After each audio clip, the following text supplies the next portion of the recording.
Chinese बहू। हे भगवान, फिर से यह कोरोना नाम का राक्षस जाग गया। इस बार तो ड्रैगन के मुंह से मौत बरस रही है। सही बोल रही है माँ जी। मुझे तो अब शर्म ही आती है कि मैं चाइना से हूँ।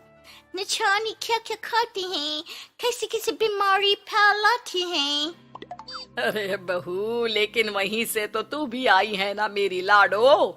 तू तो अंडा भी नहीं खाती। माँ जी, अच्छा खासा सब ठीक हो गया था, लेकिन पता नहीं कैसे ये फिर निकल कर आ गया। काश चाइना वालों को थोड़ी सी और अकल होती तो आज हम लोगों से अपने यूं जुदा ना हो रहे होते। कोरोना की नई लहर से देश में हो रही मौतों और घर में बंद रहने के कारण हमारी चाइनीज बहू बहुत दुखी होती है। उसे लगता है कि भारत में जो कुछ भी हो रहा है वो उसी के कारण हो रहा है। अब हमारी चाइनीज बहू परेशान सी रहने लगी।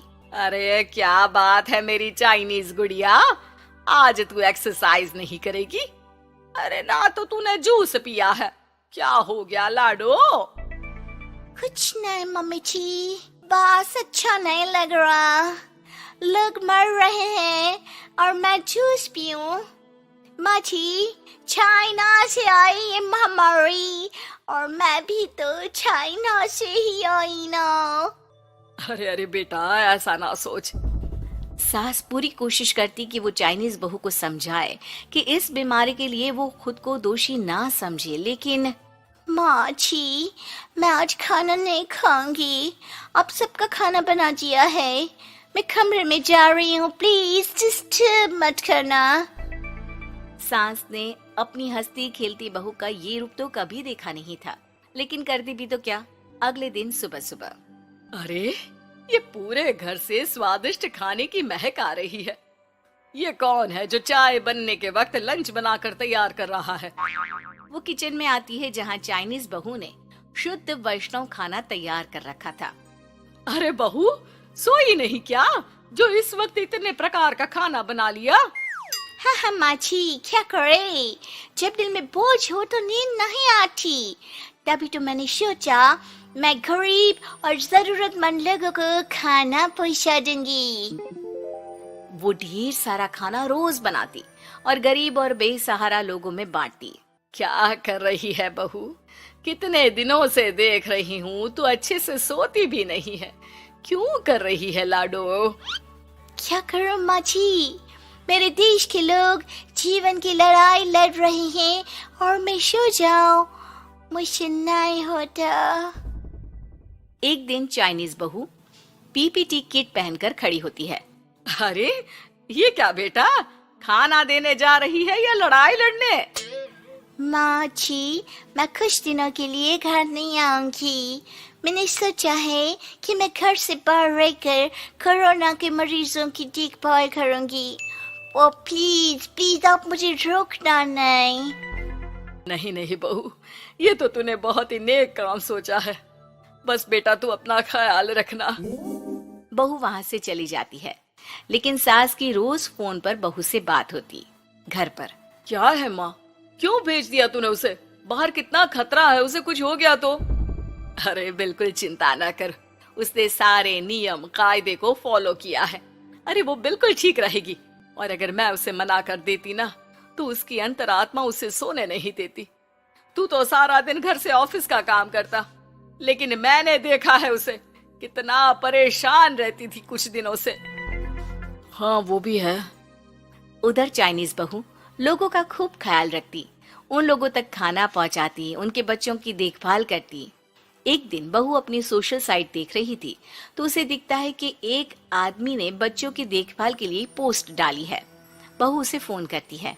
मैं आपकी कोई मदद कर सकती हूँ, प्लीज बताओ। दूसरी तरफ से आवाज आती है। मैं और मेरी बीवी दोनों ही कोरोना से पीड़ित हैं। हम लोगों के बच्चों को देखने के लिए कोई नहीं है। प्लीज हमारी मदद करो। हाँ हाँ बिल्कुल, आप परेशान ना हो, मैं आ रही हूँ। मुझे आपका एड्रेस बताओ। वो आदमी बहू को पता लिखवाता है। वहाँ वो पहुँच जाती है। ओह, ये किसे बुला लिया आपने? ये तो चाइनीज है, इसी के कारण तो हम लोगों का देश इस परेशानी से जूझ रहा है। अरे पर ये तो हिंदी में बात कर रही थी। तभी बीवी की ऑक्सीजन लेवल गिरने लगती है। ये क्या हो रहा है? आप टेंशन क्यों ले रहे हैं? जल्दी से इन्हें अस्पताल लेकर जाइए। रुकिए, मैं आपको एक अस्पताल में बेड भी दिला देती हूँ। वो मेरे अंकल का अस्पताल है। चाइनीज बहू फोन पर बात करके उन लोगों को बेड दिलाती है, जहाँ पति की भी तबीयत खराब हो जाती है और दोनों को बेड दिलाकर बहू घर में बच्चों की पूरी देखभाल करती है। सास का बहू पर फोन आता है। अरे मेरी चाइनीज गुड़िया, कैसी है रे तू? अरे माँ, पीछे की गली में ही हूँ मैं। वो खालिया लोग है ना, उन दोनों हस्बैंड वाइफ को कोरोना हो गया था। मैंने उन लोगों को श्रीवास्तव अंकल के अस्पताल में भर्ती करवा दिया है और अब मैं मार्ची उन दोनों बच्चों का ख्याल रख रही हूँ। अरे जीती रहे बेटा, कोई जरूरत हो तो बता देना। नहीं माँ जी, सब कंट्रोल में है।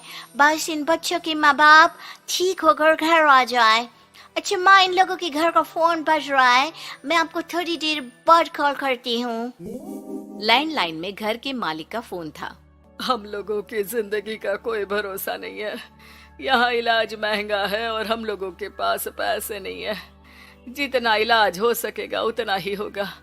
हमारे बाद प्लीज आप हमारे बच्चों को संभाल लेना। नहीं, ऐसे मत बोलिए, मैं अस्पताल वालों से बात करती हूँ। बहू अपनी बैंक से अस्पताल वालों को पैसे दे देती है और फोन पर कहती है, हनी, आप लोगों के अकाउंट में पैसे डाल दिए हैं। इन दोनों का अच्छे से इलाज होना चाहिए। पैसे की जरूरत होगी तो मैं और डाल दूंगी। सारा दिन बहू कोरोना पेशेंट के बच्चों को देखती, रात में ढेर सारा खाना पैक करके जरूरतमंदों में बांटती। सोशल साइट्स के जरिए भी वो लोगों से जुड़कर उनकी मदद करती। फिर एक दिन घर का मालिक और उसकी बीवी ठीक होकर घर आ जाते हैं। आपका बहुत बहुत शुक्रिया, मैं आपकी पाई लौटा दूंगा। भाई नहीं, पैसा दिया था, लेकिन वो जब आप बिल्कुल ठीक हो जाना तो क्षमा कर दे देना, कोई बात नहीं। दोनों पति पत्नी चाइनीज बहू का शुक्रिया अदा करते हैं। आप तो हम लोगों के लिए भगवान की तरह है, आपका बहुत बहुत शुक्रिया। चाइनीज बहू बहुत खुश हो जाती है। वो घर आकर सास को पूरी बात बताती है। देख मेरी चाइनीज गुड़िया, तुझे चाइना का होने पर अफसोस था ना, लेकिन तूने सच्चे दिल से लोगों की सेवा करके ये बता दिया कि बेटी कहीं की भी क्यों ना हो, ससुराल आकर वो ससुराल के रंग में ही रंग जाती है। अब तो तू मेरी भारतीय बहू है। हाँ।